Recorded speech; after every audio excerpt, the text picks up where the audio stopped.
한국 법원은 물론이고 일본의 최고 재판소에서도 개인 청구권이 실체적으로 소멸. 참 출석한 일본 외무성 고위 간부가 답변을 하는 과정에서 아니 일본 최고 재판소에서 그렇게 얘기를 했다니까요. 법원에서 최고 법원. 제가 알기로는 그렇게 정확히 모르시는 것 같은데 그 부분은. 아닙니다. 그럼 그렇고 거의 좋습니다. 그런데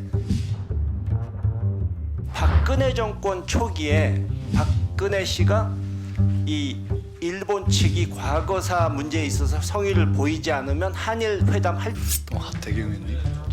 본질문 하기 전에 한 30초만. 전직 대통령을 씨라고 부른 것은 자당 출신이 아니라고 해서 존중하는 발언을 부분에 한 번 더 깊이 한번 좀 생각을 해주시면 좋겠습니다. 탄핵된 사람이기 때문에 씨라고 붙인 겁니다. 다른 분들에게는 전 대통령이라고 부르고 있습니다. 일본 국민들한테 평가를 맡기고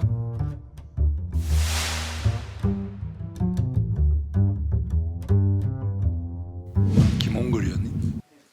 아까 그 계속해서 65년 협정으로 개인 청구권도 다 소멸됐다, 끝이 났다고, 최종적으로 끝났다고 보신다 그랬는데 한국 법원은 물론이고 일본의 최고 재판소에서도 개인 청구권이 실체적으로 소멸된 것이 아니고 존재는 한다. 그러나 일본 법원에서 재판을 통해 청구하기는 어렵다. 이렇게 판결했던 거를 모르시나요? 판결을 한 것이 아니라 일본 국회에 참 출석한 일본 외무성 고위 간부가 답변을 하는 과정에서 아니 일본 최고 재판소에서 그렇게 얘기를 했다니까요.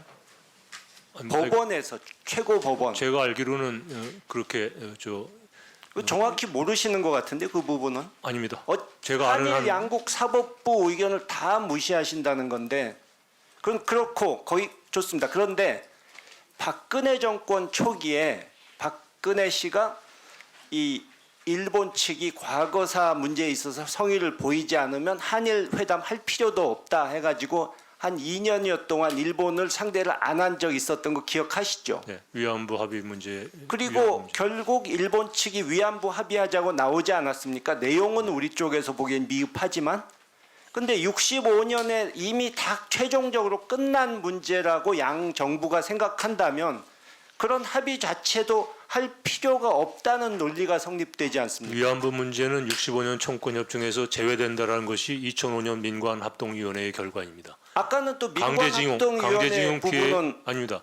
강제징용 피해자의 청구권 문제는 65년 총권협정으로 해결됐지만 위안부, 사할린교포, 원폭 피해자 이 세 부류의 피해자는 제외됐다는 게 그 민관 운동이네. 선택적으로 받아들이시는 것 같은데요. 아닙니다. 어쨌든 그거는 발표 내용에 포함되어 있는 이 것입니다. 사법농단 문제 이제 굉장히 오래 끌다가 곧 이 1심 판결이 나온다고 하지 않습니까? 네. 그러면은 지금 후보자께서는 잘못한 부분은 없다고 하시는데 재판에서 이 후보자께서 관련돼 있던 그 문제가 부적절했다, 불법적이었다 이런 얘기가 판결이 나오면 그때는 사과를 하시겠습니까?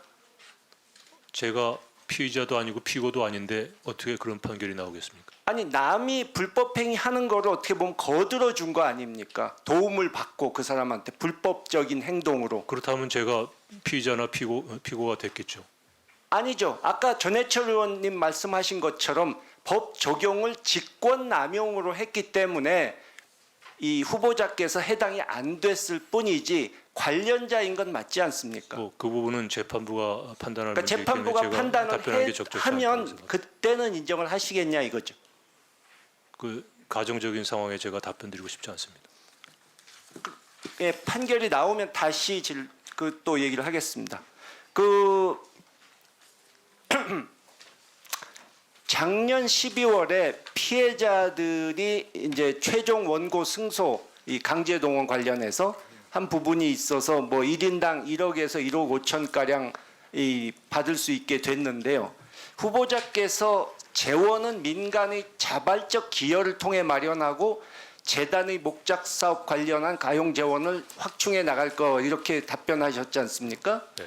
근데 민간의 자발적 기여 가지고 이게 될 것인지 계속 이 승소하는 분들이 나올 텐데 그 돈을 뭘로 채울 것인지, 그러니까 기업을 상대로 팔비틀기해서 또 돈을 내게 만들겠다는 엑스포 유치 때나 대통령 부산 방문 때 써먹은 것처럼 계속 기업을 활용하겠다는 말씀 같은데, 그 박근혜 정권 국정농단 사태 때 관계자들이 미르재단 후원하라고 대기업 상대로 요구한 게 그 강요죄로 줄줄이 기소된 거 아시죠? 그때 특검에 지금 현 윤석열 대통령, 한동훈 비대위원장 다 수사팀으로 참여한 데서 그런 결론을 내렸습니다.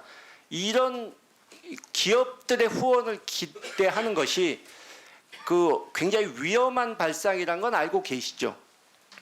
다 선례에 대한 여러 가지를 다 감안해서 대응하는 것으로 알고 있습니다. 그러니까 이런 대안이 없이 삼자 변제 계속 할 수 있다고 하시니까 제가 일본 사람들한테 윤석열 대통령은 한국 국민만 기만한 것이 아니라 일본 사람들에게도 지키지 못할 약속을 했다, 이렇게 얘기를 한 것입니다.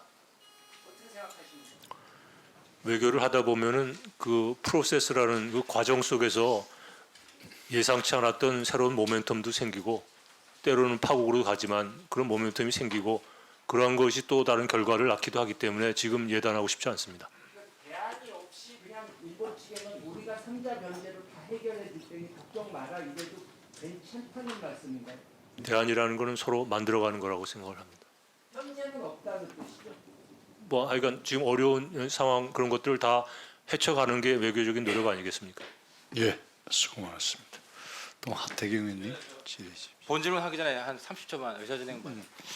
저는 뭐 김홍걸 존경하는 의원님께서 뭐 의도를 가지고 그런 호칭을 썼다고는 생각하지 않지만 어쨌든 전직 대통령을 씨라고 부른 것은 우리 국회의 권위를 높이는 좋은 방법은 아니라고 생각을 하고요. 특히 자당 출신이 아니라고 해서 존중하는 발언을 존중하는 호칭을 쓰지 않는 것에 대해서는 뭐 위원장께서 유감을 표명해 주셨으면 좋겠습니다. 저는 뭐 어느 당 출신인지 상관없이 전직 대통령에 대해서 항상 존중하는 표현을 쓰고, 제가 과거에 MBC 라디오 출연했을 때 MBC 라디오 진행자가 그때도 C라고 불러서 공식 항의를 했고 MBC가 정정한 적이 있습니다. 그래서 그 이후에 전 대통령이라고 호칭을 변경하고 있고요. 그래서 아무튼 이런 관행은 저는 국회에서 초당적으로 지켜야 될 좋은 관행이라고 생각을 합니다. 그래서 유감을 좀 표명해 주시기 바랍니다. 예, 우리 김홍호 의원 하여튼 그런 부분에 한 번 더 한번 깊이 한번 좀 생각을 해주시면 좋겠습니다. 국회에서 탄핵된 사람이기 때문에 C라고 붙인 겁니다. 다른 분들에게는 전 대통령이라고 부르고 있습니다. 예, 뭐 국민들한테 평가를 맡기고 본질이 들어가겠습니다.